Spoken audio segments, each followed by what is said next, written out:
My biological father was a black Chippendale dancer, and this is the best roast cabbage you're ever gonna make. So this cabbage is only 2 ingredients if you don't count salt, and it is so impressive and so delicious. You could make it 7 days a week, or you could make it for a big holiday dinner.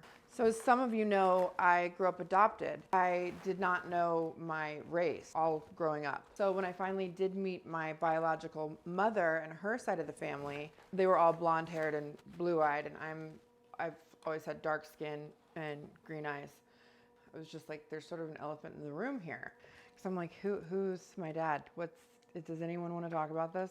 So eventually my aunt sat me down and she was like, oh yeah, he was great. He was super charismatic. He was a dancer. He was an athlete. And I was like, he's the what? Like, he was a dancer? So the only photos I have of this man are from magazines, and he's wearing a thong. Another fun fact is that evidently his mother, my grandmother, made all of his costumes a la Destiny's Child. So he was like the sporty spice of the strippers. So one day he would be, a baseball player. One day he would be a tennis player.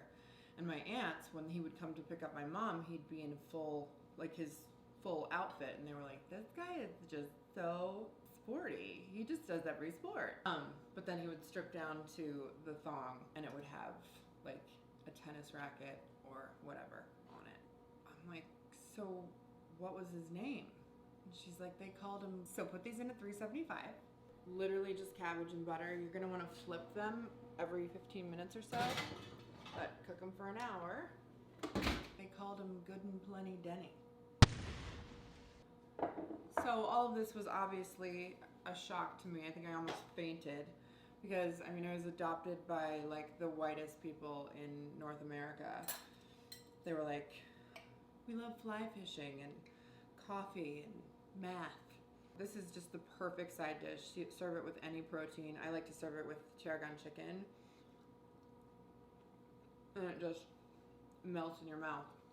So shout out to Good and Plenty Denny, who I still have never met.